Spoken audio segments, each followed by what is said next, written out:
3, 2, 1. Fotka. A ni bil to malo prekratek čas za luknjičarko? Ne vem, se to je lepota teh luknjičark, zaradi tega, ker nimamo pojma, kako bo tale skrajno retro selfie nastal.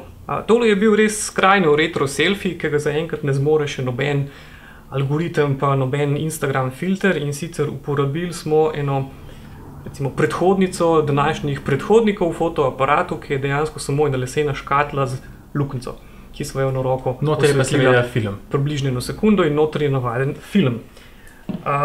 Zakaj sva danes prinesla tole reč? Zato, ker je to ena od slovenskih uspešnic Kickstarterja, se pravi te platforme, kjer ljubitelji tehnološki lahko podprejo razne projekte, za katere sicer ustvarjalci ne bi dobili denarja, zagonskih sredstev, pač dajo tja svojo idejo in tisti, ki se jim to zdi kul, prispevajo pač denar in na koncu to dobijo pač to ali pa tudi prednaročijo, in če izdelovalec dejansko uspe zbrati dosti denarja in to vse skupaj spraviti v produkcijo in začne zadeve izdelovati, potem lahko tisti ali dobijo tisti izdelek, ki so ga naročili v prednaročilu, ali pa dejansko počakajo in ga potem kupijo, ko je enkrat stvar komercialno dostopna. Prav, temu se reče Ondu.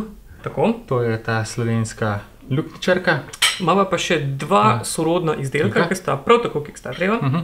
Eden je svetlomer Lumu, ki ga vstavimo v pametni telefon, v izhod za slušalke. Tako. In potem kaže pač svetlobo, preračunava zaslonko in take stvari. Tretji izdelek je pa tale obesek, čipolo se mu reče.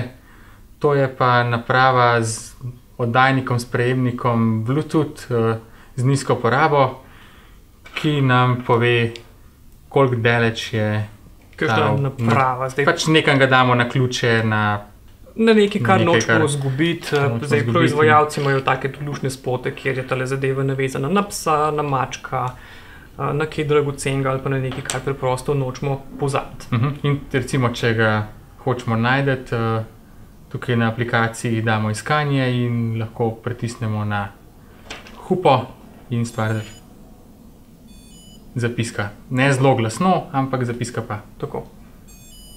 In pa vice, recimo, če pokažemo tole vmesnik, in če bi tole delovalo tako, kot mora delovati, bi se zdaj lahko vmes izginil z kadra, se premaknil tudi. Aha, evo, smo na 20, spravo pada od 0 do 100. Tako, in evo zdaj spet pride nazaj, ko se je obesek približil telefonu. To se pravi, tukaj imamo dve nekako fotografski zadevi in pa en iskalec stvari. Tako, zdaj recimo poskusimo uporabljati oba fotografska izdelka hkrati. Zakaj? Zaradi tega, ker tale luknjičarka oziroma pinhole kamera je res ena taka posebna fotografska izkušnja. Proizvajalec pravi, da je objektiv recimo tegale približno 25 mm, kar pomeni ti dejansko ugibaš, kaj imaš sploh v fotoaparatu, kaj imaš sploh v kadru, ne veš, kaj si dobil. Polk enkrat fotografiraš, spet ne veš, recimo vzameš svetlomer, ampak to je ena taka okvirna vrednost, ker to je dejansko tam približno 1/100 zaslonke, kar pomeni zelo zaprta. In vse je tako zelo na približno, recimo imaš odprt se kaj več kot sekundo, mislim, kaj več kot sekundo niti ne moreš, pa imaš pa do par sekund, odvisno od tega, tako malo čez palc odseniš, na kar pol spet čez palc takole previješ posnetek filma. In lepota tega fotoaparata je to, da nimaš nobenega pojma, kaj bo na koncu nastalo. Lahko si preveč osvetljiv, premalo, lahko sploh niti zga v kadru, kar si hotel fotografirati, lahko si preveč previl film in bo pol na celem filmu, ne vem, samo en par posnetkov, tako da bojo ogromne luknje vmes, lahko si premalo previl in se bojo posnetki prekrivali, ampak to je nekako lepota lomografije ali pa tudi tega, kar danes poskušajo nekateri doseči s filtri in uporabo instagramovskih filtrov in photoshopa in podobnega. To je pa recimo taka izkušnja ene take prvinske fotografije, ki pa res čisto nič ne veš, kaj bo ratalo. Lumu je malo drugačna naprava. Tukaj ni kaj dosti retra noter. pač tale zadeva meri nekako z nekimi tipali, koliko je svetlobe in potem preračunava to v kakšno zaslonko, kakšen čas je treba nastaviti pri fotoaparatu, glede na to, kakšno vrednost imamo ISO, kakšno občutljivost tipala. Tako, ustanovitelji podjetja Lumo so po svoje poskušali zajahati enak val kot izdelovalci kamere Ondu. Zakaj? Zaradi tega, ker tudi to, recimo svetlomeri so na taka dosta retro zadeva. Ne vem, danes lahko ta prav svetlomer še komi, kje kupiš. V bistvu imajo vsi fotoaparati svetlomer. Ker ga imajo vsi fotoaparati in telefoni že noter in je praktično vsa avtomatka, pa softverska korekcija, pa vse in ta pravega svetlomera, kot smo ga rabili včasih diafilmu, kjer je bilo res pomembno do tretjine zaslonke natančno pomeriti svetlobo, pa tole praktično ni več. In oni so dejansko ponudili en svetlomer za digitalno dobo, zato da ga lahko uporabljamo skupaj z Ondu, s čim podobnim. Tako v analognih časih. Ja. Ima pa ta stvar nekako dve težavi, kot smo opazili v najnem testiranju. Ena je to, da deluje z zelo malo pametnimi telefoni. Nekaj Samsungovih modelov je takih, da nam je stvar dobro delovala, pa iPhone. Tako. Pri vseh ostalih ni šlo, pa ga ni zaznali, oziroma niso bili ta pravi rezultati. Kar je pa druga, mogoče še večja težava, je pa to, da sicer daje v samih meritvah podobne rezultate kot kakšen analogni svetlomer izpred četrt stoletja, ampak ko pa to preračunava v zaslonke, so pa kar odstopanja.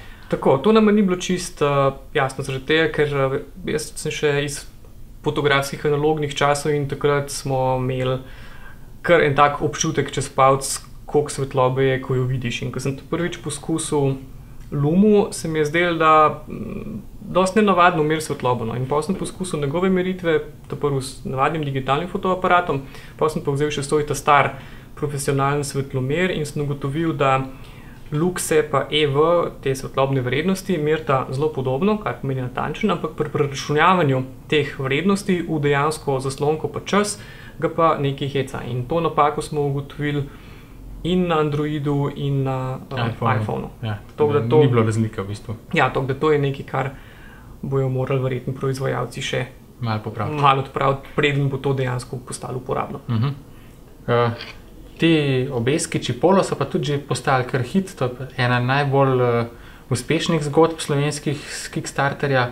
Fante sva že tudi srečala, bili so recimo tudi na sejmu CES v Las Vegasu, kjer so poskušali predstaviti to zadevo, najde še kakšno ameriško novinarsko ekipo, ki bi jih ta stvar pritegnila. V bistvu stvar je kar zanimiva, no, tukaj noter, če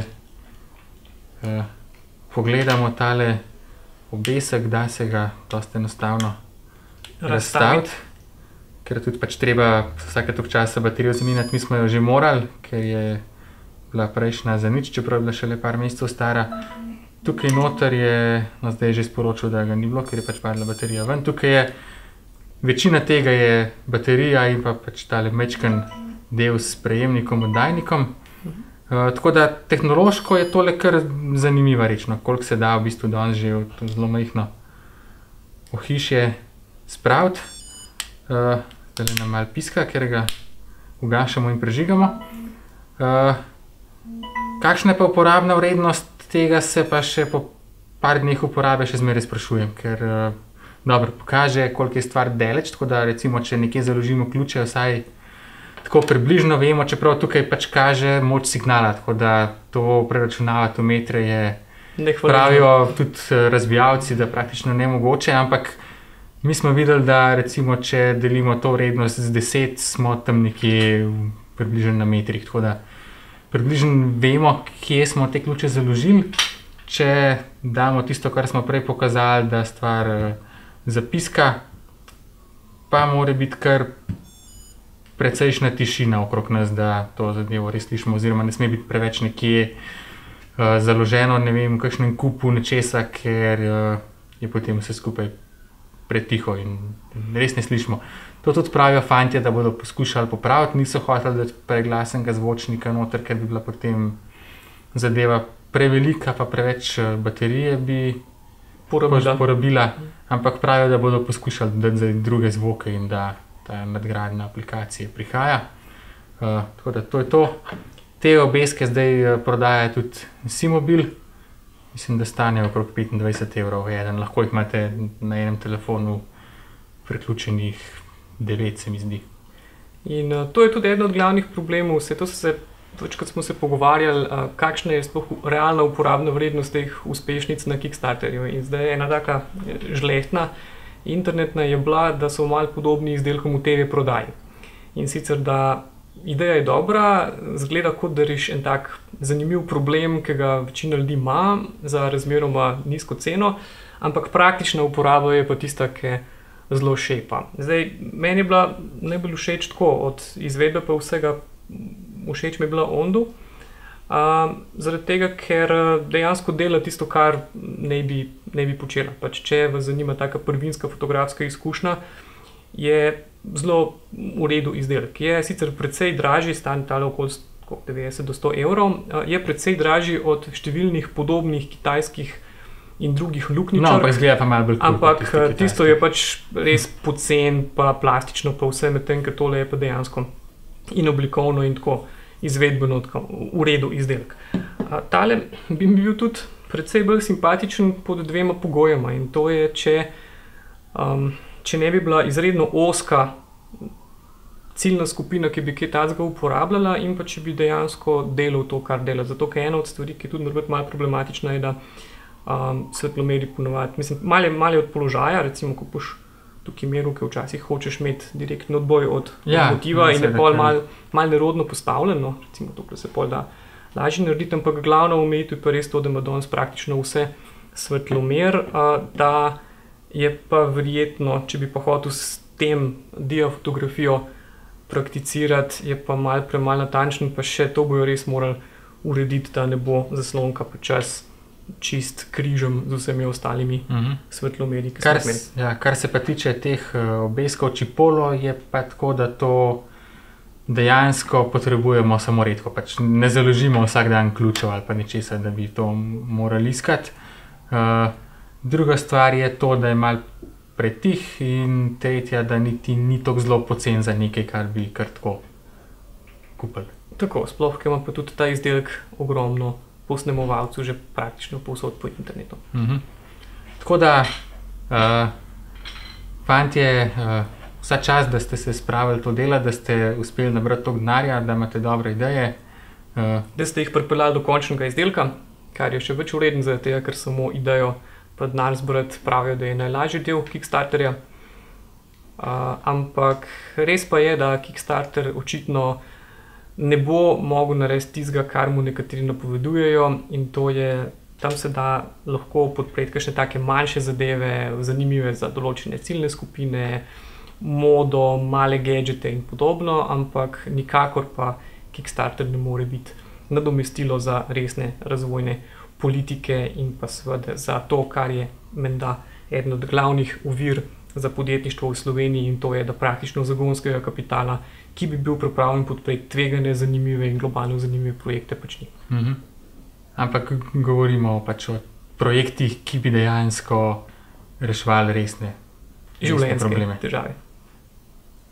Tako, v še eni epizodi Tehnokamre sva se s slovenskimi izdelki z Kickstarterja ukvarjala Lenart in Matjaž, kot vedno.